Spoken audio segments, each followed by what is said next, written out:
Hello, my name is Simone. You know how people tell you if you get nervous when on stage, picture people in the audience naked, like it's this thing that's supposed to make you feel better. But I was thinking, picturing all of you naked in 2018 feels kind of weird and wrong. Like we're working really hard on moving past stuff like that. So we need a new method of dealing with if you get nervous on stage. And I realized that what I'd really like is that I can look at you as much as you're looking at me, just to even things out a little bit. So if I had way more eyeballs, then we'd all be really comfortable, right? So in preparation for this talk, I made myself a shirt.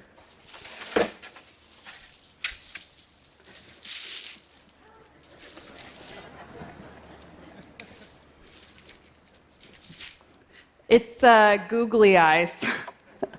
It took me 14 hours and 227 googly eyes to make this shirt. And being able to look at you as much as you're looking at me is actually only half of the reason I made this. The other half is being able to do this. So I do a lot of things like this. I see a problem and I invent some sort of solution to it. For example, brushing your teeth. It's this thing we all have to do. It's kind of boring and nobody really likes it. If there were any 70-year-olds in the audience, they'd be like, yes! So what about if you had a machine that could do it for you?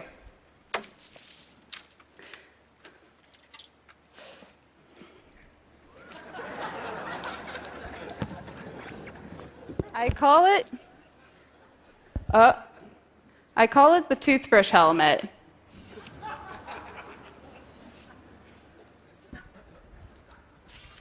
What?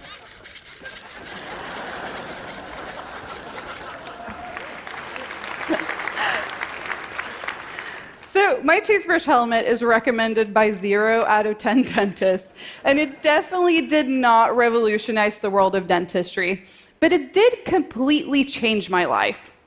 Because I finished making this toothbrush helmet 3 years ago, and after I finished making it, I went into my living room, and I put up a camera, and I filmed a 7-second clip of it working.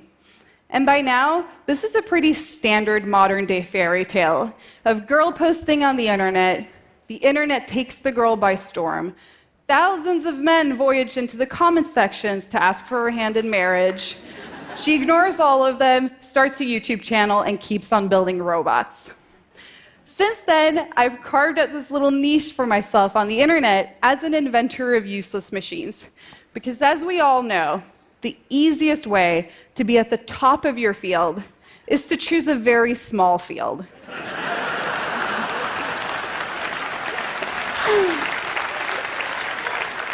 So I run a YouTube channel about my machines, and I've done things like cutting hair with drones,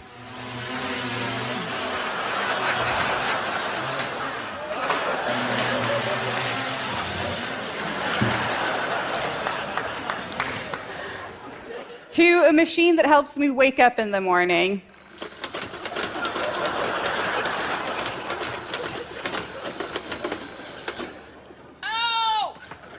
to this machine that helps me chop vegetables. I'm not an engineer. I did not study engineering in school, but I was a super ambitious student growing up. In middle school and high school, I had straight A's, and I graduated at the top of my year. On the flip side of that, I struggled with very severe performance anxiety. Here's an email I sent to my brother around that time. You won't understand how difficult it is for me to tell you, to confess this. I'm so freaking embarrassed. I don't want people to think that I'm stupid. Now I'm starting to cry too. Damn. And no, I did not accidentally burn our parents' house down. The thing I'm writing about in the email, and the thing I'm so upset about, is that I got a B on a math test. So something obviously happened between here and here.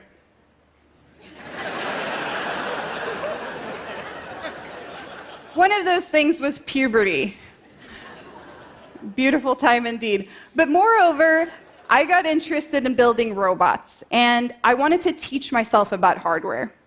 But building things with hardware, especially if you're teaching yourself, is something that's really difficult to do. It has a high likelihood of failure, and moreover, it has a high likelihood of making you feel stupid. And that was my biggest fear at the time. So I came up with a setup that would guarantee success 100% of the time. With my setup, it would be nearly impossible to fail. And that was that instead of trying to succeed, I was going to try to build things that would fail. And even though I didn't realize it at the time, building stupid things was actually quite smart. Because as I kept on learning about hardware, for the first time in my life, I did not have to deal with my performance anxiety. And as soon as I removed all pressure and expectations from myself, that pressure quickly got replaced by enthusiasm, and it allowed me to just play. So as an inventor, I'm interested in things that people struggle with. It can be small things, or big things, or medium-sized things. And something like giving a TED Talk presents this whole new set of problems that I can solve. And identifying a problem is the first step in my process of building a useless machine. So before I came here, I sat down and I thought of some of the potential problems I might have in giving this talk.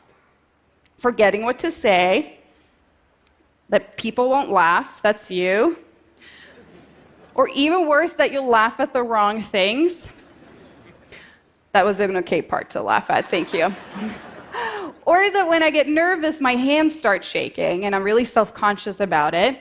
Or that my fly has been open this entire time and all of you noticed, but I didn't. But it's close, so we're all good on that one. But one thing I'm actually really nervous about is my hands shaking. I remember when I was a kid, giving presentations in school, I would have my notes on a piece of paper, and I would put a notebook behind the paper so that people wouldn't be able to see the paper quivering. And I give a lot of talks. I know that about half of you in the audience are probably like, building useless machines is really fun, but how is this in any way or form a business? And giving talks is a part of it.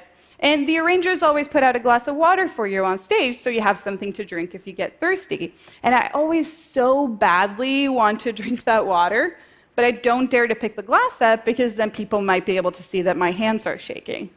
So what about a machine that hands you a glass of water? Sold to the nervous girl in the googly eye shirt. Actually, I need to take this off because I have a thing.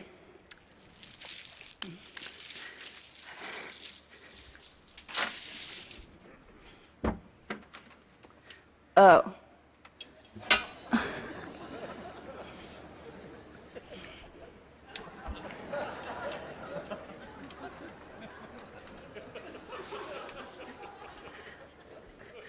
I still don't know what to call this, but I think some sort of like head orbit device, because it rotates this platform around you, and you can put anything on it. You can have like a camera, and you can get photos of your entire head. Like, it's a very versatile machine. Okay, and you can put some snacks on it, for example, if you want to. Have some popcorn here. You just put a little bit like that. And you want to, there's some sacrifices for science, just some popcorn falling on the floor. Let's do the long way around. And then you have a little hand. You need to adjust the height of it, and you just do it by shrugging. As a little hand.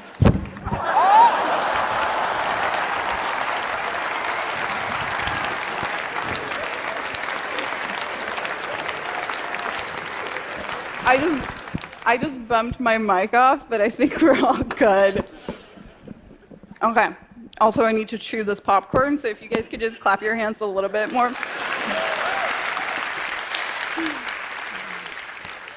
Okay, so it's like your own little personal solar system, because I'm a millennial, so I want everything to evolve around me. Back to the glass of water. That's what we're here for. So I promise. It doesn't have any water in it, I'm sorry. But I still need to work on this machine a little bit because I still need to pick up the glass and put it on the platform. But if your hands are shaking a little bit, nobody's going to notice because you're wearing a very mesmerizing piece of equipment. So we're all good. Okay.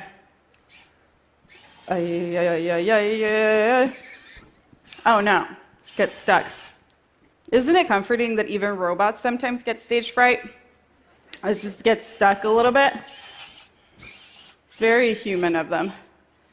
Oh wait, let's go back a little bit, and then, what? Isn't it a beautiful time to be alive?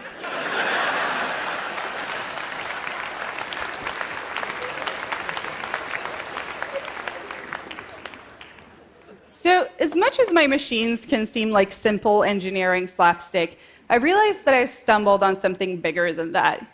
It's this expression of joy and humility that often gets lost in engineering. And for me, it was a way to learn about hardware without having my performance anxiety get in the way. And I often get asked if I think I'm ever going to build something useful. And maybe someday I will. But the way I see it, I already have, because I've built myself this job. And it's something that I could never have planned for, or that I could...